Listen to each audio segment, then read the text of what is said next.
तुम कौन हो और इस तरह जंगल में बैठी रो क्यों रही हो? अनिल ने पूछा। मैं एक अभागिन हूँ और अपनी किस्मत को रो रही हूँ, लड़की ने रोते हुए जवाब दिया। क्या मुसीबत पड़ी है तुम पर? तुम कौन हो और कहाँ से आई हो? अनिल ने कई सारे सवाल पूछ डाले। उसका लहजा काफ़ी हमदर्दी वाला हो गया था।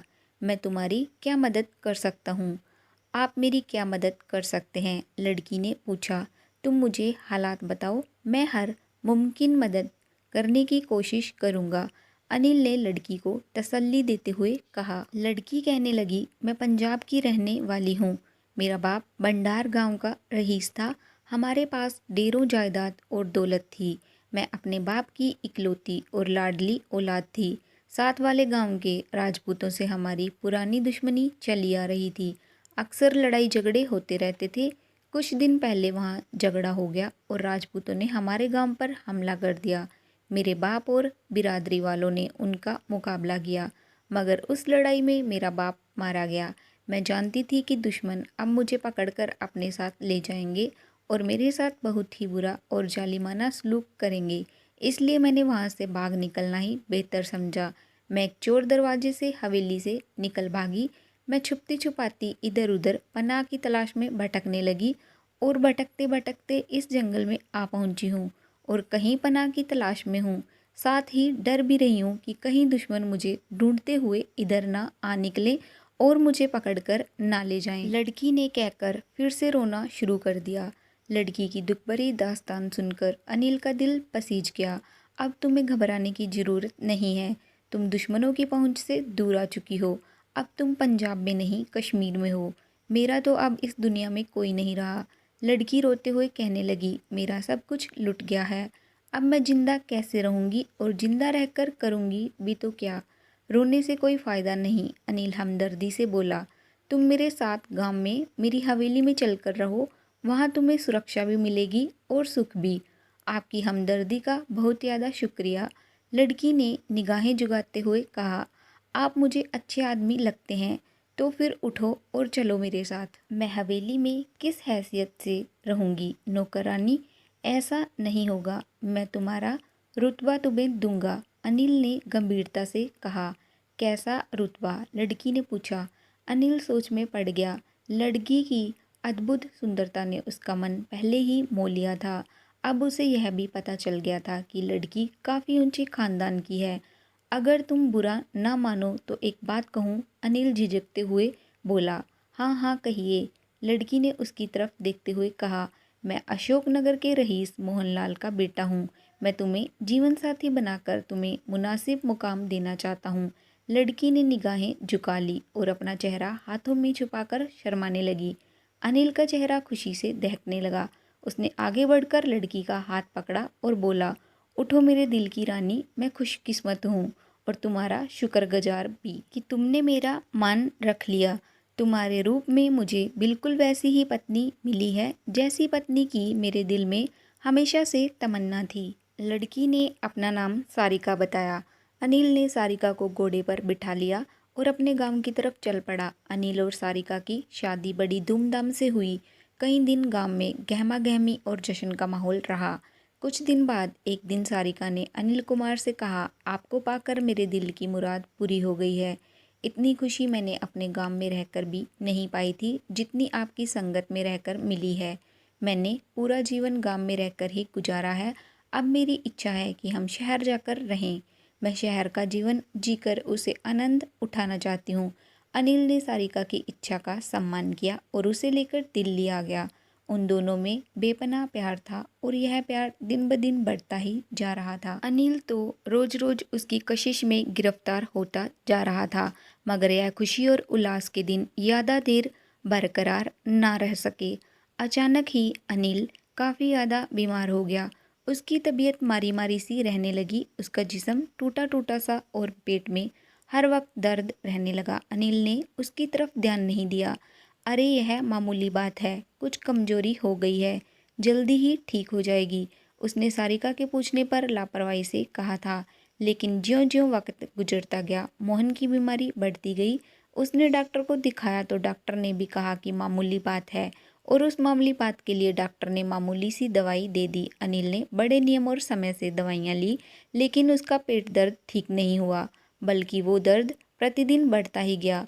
फिर कई सारे डॉक्टरों और हकीम वैद्यों से इलाज कराने का एक सिलसिला सा चल निकला, मगर नतीजा वही, ढाक के 3 पात। मर्ज दिन ब दिन बढ़ता ही जा रहा था।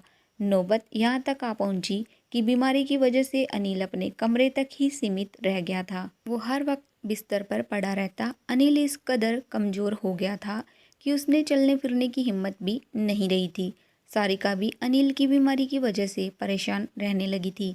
वो हर वक्त अनिल के पास रहती थी और बड़ी बड़ी लगन से उसकी तीमारदारी करती थी। ऐसे ही कई सारे महीने गुजर गए। किसी की भी समझ में नहीं आ रहा था कि आखिर मोहन की बीमारी क्या है। डॉक्टर, हकीम और वैद्य अपनी कोशिशें करके हार गए थे। खुद अनिल भी फिक्रमंद था। उसे लगता था उसकी ज़िंदगी के दिन कम होते जा रहे हैं। सारिका हर पल उसको ढांढस बंधाती रहती थी कि वो जल्दी ही ठीक हो जाएगा। रोहित ने अनिल की तरफ से निराश होकर पूजा की शादी दूसरी जगह कर दी थी। उसे दुख जरूर था कि अनिल ने उसका मान नहीं रखा, मगर वो अनिल से नाराज बिल्कुल नहीं था। उसने अनिल से आज भी उतना ही लगाव किया था जितना कि शादी से पहले था। पूजा शादी के बाद अपने पति के साथ श्रीनगर चली गई थी। एक दिन रोहित किसी काम से दिल्ली आया तो वो अनिल से मिलने भी चला आया। उसने अनिल की हालत देखी तो वो काफ़ी ज़्यादा परेशान हो गया। रोहित एक हफ्ता दिल्ली रहा और उसने अनिल की काफ़ी सेवा की, हर तरह से ख्याल रखा। एक बार फिर उसने अनिल को कई सारे डॉक्टरों को दिखाया और फिर जिद करके वो अनिल और सारिका को वापस गांव ले आया। अनिल और सारिका दोनों ही गांव नहीं जाना चाहते थे, क्योंकि उन दिनों सारिका गर्भवती थी, मगर रोहित ने उसकी एक ना सुनी। उनका ख्याल था कि गांव के खुले वातावरण और स्वास्थ्यवर्धक पानी से अनिल जल्दी सेहतमंद हो जाएगा। गांव लाकर रोहित ने एक बार फिर से हकीमों और वैद्यों की लाइन लगा दी थी अनिल के लिए, और फिर से उसका इलाज शुरू करवा दिया था। मगर फिर भी अनिल सेहत ना पा सका। उसकी बीमारी ही किसी की समझ में नहीं आती थी, तो इलाज कैसे होता। इस दौरान रोहित की भी शादी हो गई थी। रोहित ने भी अपनी पसंद से शादी की थी और उसकी पत्नी रूपा भी लाखों में एक थी। बेटी, वो साथ वाले गांव कंडियाल के ठाकुर की इकलौती और लाडली बेटी थी। समय आने पर सारिका ने सफ़ेद हवेली में एक बेटी को जन्म दिया। उसकी बहुत ही और गोल मटोल सी लड़की थी, जिसका नाम नीलिमा रखा गया। उसके 2 महीने बाद रोहित और रूपा भी एक बेटे के माता पिता बन गए। उन चारों ने मिलकर नीलिमा और रोहित के बेटे की सगाई कर दी। दूर दराज क्षेत्रों में उन दिनों बच्चे पैदा होते ही विवाह तय कर दिए जाते थे। यह सब कुछ सारिका और अनिल की इच्छा पर हुआ था और दूधमुहा राजकुमार सफ़ेद हवेली का दामाद भी चुन लिया गया था। अनिल और सारिका अब भविष्य में गांव में ही रहने का इरादा कर चुके थे। अब सारिका गांव में रहकर बहुत ज़्यादा खुश थी, मगर अनिल जैसे दिन प्रतिदिन मौत की तरफ बढ़ता जा रहा था। सारिका को उसकी बहुत ज़्यादा फिक्र थी और वो दिन रात उसकी सेहत के लिए प्रार्थना करती थी, मगर अनिल के कदम जिंदगी की तरफ लौट नहीं रहे थे। एक दिन रोहित घूमता फिरता पहाड़ी पर उन सन्यासी जी के पास जा पहुंचा जिनके बारे में उसे पता चला था कि वो बड़े चमत्कारी पुरुष हैं। रोहित ने उन गुरुजी को अनिल की बीमारी और किए गए इलाज के बारे में तमाम तफसील बताई और उनसे अनुरोध किया कि वो अनिल के बारे में कुछ करें। गुरुजी ने रोहित का अनुरोध नहीं ठुकराया और उसके साथ ही चल पड़े। चलो बेटा, हम देख लेते हैं उसे। हवेली में आकर गुरुजी सीधा अनिल के कमरे में पहुंचे और उन्होंने वहां से बाकी सबको बाहर निकाल दिया। मुझे अपना सारा शरीर दिखाओ। जब सब लोग कमरे से बाहर चले गए तो गुरुजी ने अनिल से पूछा। अनिल ने जैसे ही अपने कपड़े उतारे, गुरुजी ने उसके शरीर पर एक गहरी निगाह डालते हुए पूछा, क्या तुम्हारी शादी को 1 साल होने वाला है? जी हाँ। अनिल ने स्वीकृति में सिर हिलाया और फिर शादी और शादी के बाद होने वाली तमाम घटनाएं भी गुरुजी को बता दी। इसमें सारिका से जंगल में होने वाली मुलाकात का भी जिक्र था। तो मेरा संदेह सच निकला। गुरुजी ने ऐसा कहा, तुम एक जानलेवा बीमारी के शिकार हो बेटा, लेकिन उसकी पुष्टि के लिए तुम्हें मेरे निर्देश पर चलना होगा। गुरुजी ने बोझिल लहजे में कहा, इसके लिए तुम्हें 14वीं की रात का इंतजार करना होगा। उस रात तुमने सोना नहीं है, बल्कि सोने का बहाना करके लेटे रहना है। उस रात तुम्हारी पत्नी को तुम्हारे साथ कमरे में होना चाहिए। गुरुजी ने अनिल को अच्छी तरह समझा दिया और फिर 14वीं की रात का इंतजार करने लगे। 4 दिन बाद 14वीं की रात आई तो अनिल ने गुरुजी की बात पर अमल शुरू कर दिया। उसने दरवाजे पर अंदर से ताला लगाकर चाबी छुपा दी और हर रोज की तरह सोने के लिए बिस्तर पर लेट गया। सारिका भी उसके करीब ही सो रही थी। रात के दूसरे पहर अचानक सारिका जाग उठी। वो बिस्तर से उतरकर दरवाजे की तरफ बढ़ चली और दरवाज़ा खोलकर बाहर जाने की कोशिश करने लगी, मगर उससे दरवाज़ा नहीं खुला। सारिका झुंझला गई थी और उसकी बेचैनी बढ़ने लगी। उसने अनिल को छूकर देखा कि वो सो रहा है या जाग रहा है। अब उसे इत्मीनान हो गया था कि अनिल सो रहा है, तो सारिका ने नागिन का रूप धारण कर लिया। फिर वो रेंगती हुई छोटे से झरोखे के रास्ते बाहर निकल गई। गुरुजी के निर्देश के मुताबिक अनिल जाग रहा था, सोना तो महज बहाना था। उसने सारिका को अपनी आंखों से नागिन का रूप धरते हुए देख लिया तो उसके होश उड़ गए। काफ़ी देर बाद नागिन एक झरोखे से दोबारा कमरे में आई और फिर से सारिका बनकर अनिल के पहलू में लेट गई। फिर जल्दी ही वो गहरी नींद में सो गई, मगर तमाम रात अनिल भयभीत जागता रहा। वो बहुत ज़्यादा संयम किए हुए था, वरना उसका दिल तो चाह रहा था कि यहाँ से उठकर भाग खड़ा हो, मगर गुरुजी का निर्देश था कि वो कोई ऐसी हरकत ना करे जिससे सारिका को यह शक हो जाए कि उसका भेद खुल गया है। इसलिए मजबूरी में अनिल खामोश पड़ा रहा, मगर यह मजबूरी अनिल के लिए जानलेवा साबित हुई। सारिका की असलियत जान के खौफ के मारे उसका दिल काफ़ी तेजी से धड़कता रहा और उसी खौफ से रात को ही वो चल बसा। अनिल की मौत पर पूरा गम आंसू बहा रहा था, क्योंकि वो अपने बाप की तरह जालिम और हवस का पुजारी नहीं था। सारिका पर बार बार गशी के दौरे पड़ रहे थे। रोहित भी बहुत ज़्यादा दुखी और उदास था, मगर वो साथ साथ सारिका को ढांढस भी बंधा रहा था। गुरुजी भी बहुत व्यथित हृदय से पहाड़ों में लौट गए, मगर जाने से पहले वो रोहित को बोल गए कि वो गुरुजी से जल्द ही उनके पहाड़ी वाले आश्रम में आकर मिले। रोहित ने भी उनसे फुर्सत पाते ही दर्शनों का वादा कर लिया था, मगर रोहित जल्दी गुरुजी के पास पहाड़ी पर ना जा सका। कुछ देर बाद ही रोहित की पत्नी का भी देहांत हो गया। उसे किसी सांप ने डस लिया था। सब हैरान हो रहे थे कि मोहनलाल ने तो इस गांव से सांपों का नामो निशान मिटा दिया था, तो फिर यह सांप कहाँ से आ गया जिसने रूपा को भी डस लिया था। रोहित के लिए यह दूसरा सदमा था। गांव में फिर से मातम छाने लगा था। एक तरफ सारिका थी जो विधवा हो गई थी और दूसरी तरफ रोहित था जो विदुर हो गया था। अब तो वो खुद ही शोक दिल लिए था। वो सारिका को क्या ढांढस बंधाता, मगर अब सारिका रोहित को तसल्ली दे रही थी। ऐसा लगता था कि सारिका से बड़ा रोहित का कोई हमदर्द नहीं है दुनिया में। इधर रोहित सारिका की हकीकत से भी बेखबर था। वो सारिका को अपना हमदर्द समझ रहा था। जैसे जैसे दिन गुजर रहे थे, सारिका का झुकाव रोहित की तरफ ज़्यादा होने लगा था। खुद रोहित भी सारिका के बारे में किसी और ही अंदाज में सोचने लगा था। एक दिन रोहित को गुरुजी की याद आ गई तो वो पहाड़ों की तरफ चल पड़ा। रोहित ने गुरुजी को अपने आने की वजह रूपा की मौत बताई थी।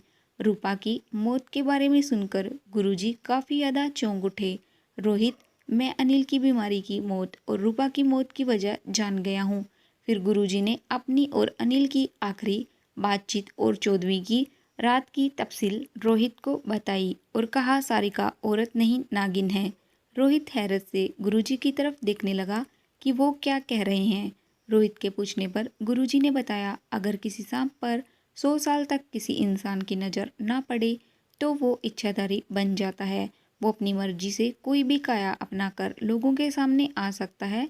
नागिनें 100 साल बाद आमतौर से खूबसूरत बनना पसंद करती हैं। वो ऐसा सुंदर रूप धरती हैं कि उसकी मिसाल नहीं मिलती। सारिका भी ऐसी ही नागिन है। रोहित की हैरतों की हद न रही। वो गुरुजी का मुंह देखता रहा।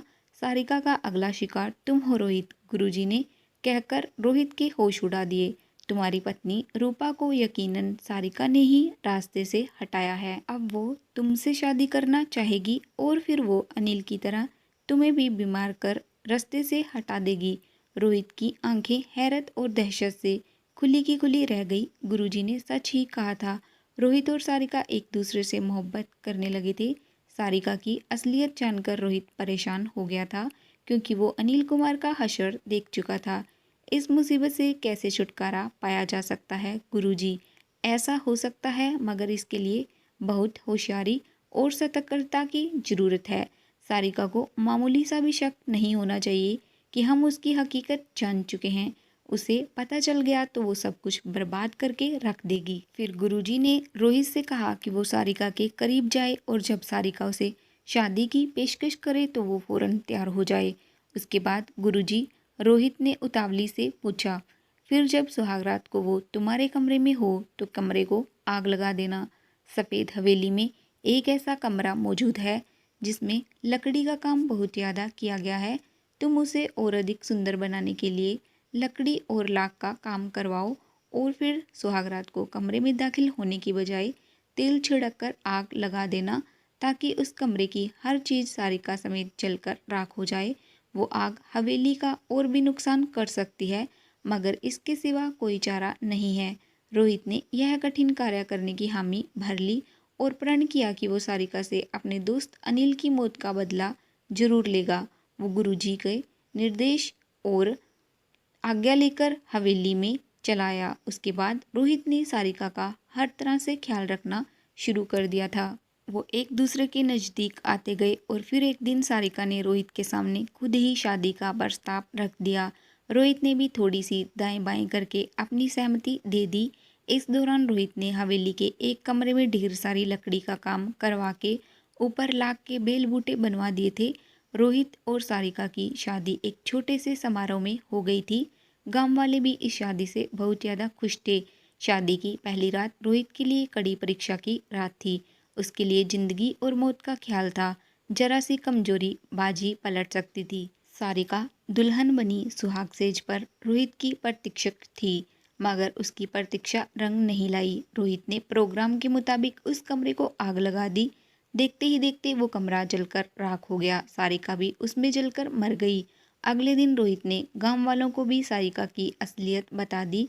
हैरान होने के साथ साथ सुख की सांस ली गई। रोहित अपनी कामयाबी की खबर गुरुजी को सुनाने पहाड़ों पर चला गया था। गुरुजी खुश हो गए कि एक जहरीली नागिन से उनकी जान छूट गई। नागिन को खत्म करना इतना आसान नहीं था। अब रोहित ही हवेली का मालिक था। उसने अपने बेटे राजकुमार और अनिल कुमार की बेटी नीलिमा के लिए रूपा की बहन से शादी कर ली। उसकी दूसरी पत्नी ने राजकुमार का तो खूब ख्याल रखा मगर वो नीलिमा से नफरत करती थी क्योंकि नीलिमा की माँ उसकी बहन रूपा की कातिल थी। इसके विपरीत रोहित नीलिमा का बहुत ज़्यादा ख्याल रखता था क्योंकि वो नीलिमा को ही अब हवेली की असल मालिक समझता था। नीलिमा और राजकुमार दोनों आपस में खूब लड़ाई करते थे। यूं ही वक्त अपनी रफ्तार से गुजरता रहा और वो दोनों जवान हो गए। रोहित चाहता था कि दोनों उच्च शिक्षा प्राप्त करें। उसने राजकुमार को पढ़ने के लिए श्रीनगर भेज दिया मगर नीलिमा को पढ़ाई से कोई दिलचस्पी या गरज नहीं थी। ज्यों-ज्यों नीलिमा बड़ी होती जा रही थी वो अकेली रहने की आदी हो गई थी। गांव में नीलिमा की कोई सहेली नहीं थी। कई लड़कियां वक्त वक्त पर उससे हवेली में मिलने आती रहती थी मगर वो किसी के घर गांव में नहीं जाती थी। नीलिमा रोहित से खिंची खिंची सी रहती थी मगर रोहित फिर भी उसका बहुत ज़्यादा ख्याल रखता था। इसी तरह कई वर्ष गुजर गए। राजकुमार जब अपनी शिक्षा पूर्ण करके लौटा तो रोहित और मोहिनी ने नीलिमा और राजकुमार की शादी करने का फैसला कर लिया था। रोहित ने उन दोनों की शादी पर रुपया पानी की तरह बहा दिया और अपने तमाम अरमान पूरे किए थे। फिर वो रात भी आ गई जो उनकी सुहागरात थी और जो हवेली में मनाई जा रही थी। राजकुमार मन में हजारों अरमान बसाए उस कमरे में दाखिल हुआ। नीलिमा दुल्हन बनी उसकी प्रतीक्षा कर रही थी। ज्यों ही राजकुमार ने नीलिमा का घूंघट उठाया वो नीलिमा की बेपनाह सुंदरता देखकर दंग रह गया। वो इस वक्त आकाश से उतरी कोई अप्सरा लग रही थी। राजकुमार ने अपनी सुनहरे काम वाली शेरवानी उतारी और उसे खूंटी पर टांगकर वो वापस मुड़ा तो उसे हैरत का जबरदस्त झटका लगा। अब पलंग पर नीलिमा की जगह पलंग पर एक नागिन फन फैलाए बैठी फुफकार रही थी। नागिन ने राजकुमार को संभलने का मौका ही नहीं दिया और उड़ती हुई सी राजकुमार पर झपटने लगी। राजकुमार चींकता हुआ बाहर भाग गया और किसी तरह रोहित के कमरे में आ गया था। नीलिमा ने पलंग से उछलकर उसे डस लिया। रोहित और मोहिनी ने उसकी बदवास हालत देखी तो वो काफ़ी ज़्यादा परेशान हो गए। देखते ही देखते राजकुमार ने उन दोनों की बाहों में दम तोड़ दिया। मरने से पहले एक बार उसके होंठ हिले थे और उसने डूबी हुई आवाज़ में कहा था, नीलिमा औरत नहीं नागिन है, उसने मुझे डस लिया। रोहित ने अपना सिर थाम लिया और पछताने लगा कि काश उसने सारिका के साथ साथ नीलिमा को भी जला दिया होता, मगर वो धोखा खा गया था। उसे क्या मालूम था कि वो नीलिमा के रूप में एक और नागिन पाल रहा है। जल्दी ही यह खबर भी फैल गई और तमाम गांव वाले हवेली में जमा हो गए। हर कोई गमगीन था। रोहित गुस्से में बल खा रहा था। नीलिमा नागिन के रूप में हवेली में ही कहीं होगी, वो बचने न पाए। वो चीख उठा, तुम लोग इस हवेली की ईंट से ईंट बजा दो, उसने गांव वालों से कह डाला। लोगों ने रोहित के कहने पर हवेली में आग लगा दी। आग इतनी तेज थी कि उसने हवेली को जलाकर राख कर दिया। उस दिन गुरुजी भी गांव में आ गए थे। उन्हें जब नीलिमा के बारे में बताया गया तो वो अत्यंत दुखी हुए। मुझे दुख है कि मैं नीलिमा की हकीकत न जान सका और ना ही इस दौरान तुम मेरे पास आए, मगर अब मुझे तसल्ली है कि नीलिमा अब मर चुकी है, वरना ना जाने और क्या कुछ देखना पड़ता। अब उस हवेली की ओर पूरे गांव के खंडहर भी नजर नहीं आते हैं। उसकी जगह पर एक टीला है जिसे देखकर यह यकीन नहीं होता कि यहाँ कभी नागपुर नाम का गांव भी था। तो दोस्तों, इस प्रकार नागिन का अंत हो गया। आपको मेरी ये वीडियो कैसी लगी? अगर आपको मेरी वीडियो अच्छी लगी है और आप आगे भी ऐसी ही वीडियो और देखना चाहते हैं तो प्लीज़ जल्दी से मेरे चैनल को सब्सक्राइब कर लीजिए, बेल आइकन को प्रेस कर लीजिए और हाँ, वीडियो को लाइक शेयर करना मत भूलिए। मिलते हैं नेक्स्ट वीडियो में किसी और अन्य जानकारी के साथ। तब तक के लिए बाय बाय, अपना ख्याल रखना।